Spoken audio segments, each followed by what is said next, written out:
সালাউদ্দিনের শরীরে মনে হয় 90% দুর্নীতি, প্রয়োজনে ব্যান খাবো তাও করব, কিন্তু এই স্বৈরাচার সালাউদ্দিনকে পতন করেই ছাড়বো ইনশাল্লাহ। ব্যান খেলেও সালাউদ্দিনকে পদত্যাগ করাতে চান ফুটবল সমর্থকরা। স্বৈরাচার সরকার পতন হয়েছে, সেই সরকারের দোসরদেরও গদি থেকে নামাতে বদ্ধপরিকর বাংলাদেশি ফুটবল আলট্রাস, মোহামেডান সমর্থক দল, ফুটবল সাতকাহন সহ ফুটবলের সকল শুভাকাঙ্ক্ষীরা।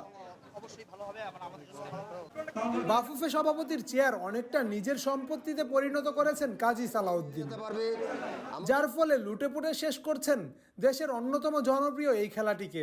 পুরোপুরি যেন ফুটবলের বিনাশ না হয় তাই সোচ্চার হয়েছেন সমর্থক গোষ্ঠীরা। সাবেক ফুটবলার হয় যেই প্রত্যাশা নিয়ে সালাউদ্দিনকে সভাপতি করা হয়েছিল, সেই আশা বিন্দু পরিমাণও পূর্ণ করতে পারেননি সালাউদ্দিন, তাই দ্রুত তার পদত্যাগ চান ভক্তরা। অনেক প্রত্যাশা নিয়ে এই সালাউদ্দিন সাহেবকে যারা বসিয়েছেন তাদের একজন সমর্থনকারী আমিও ছিলাম, আমিও তার পক্ষে সমর্থন করেছিলাম, কারণ তিনি ছিলেন এই দেশের একজন কিংবদন্তি ফুটবলার অনেকে বলে থাকেন।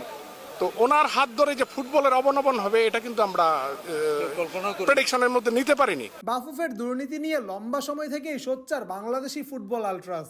সংগঠনটি স্বৈরাচারী সরকার থাকাকালীন সময় থেকেই চালিয়ে যাচ্ছে সালাউদ্দিন হটাও আন্দোলন। শনিবার আবারও বাফুফে ভবনে জড়ো হন সংগঠনের সদস্যরা।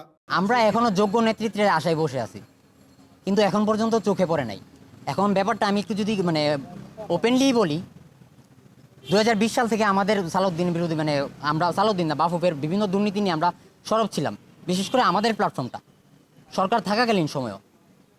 কিন্তু এই অবস্থানটা নেওয়ার কথা ছিল কার? এই অবস্থানগুলো নেওয়ার কথা ছিল যেসব সংগঠকের, তারা কিন্তু নেই নাই। এবারও কিন্তু তাদের আগে আমরাই এসে অবস্থানটা নিছি, এখন পর্যন্ত আসি, সামনেও থাকবো।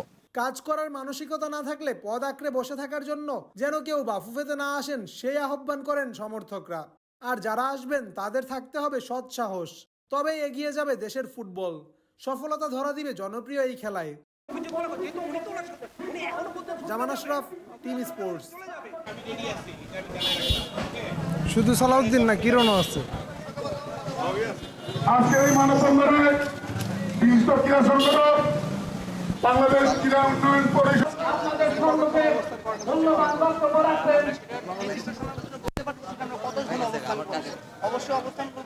যারা সাবেক খেলোয়াড় আছেন, আমরা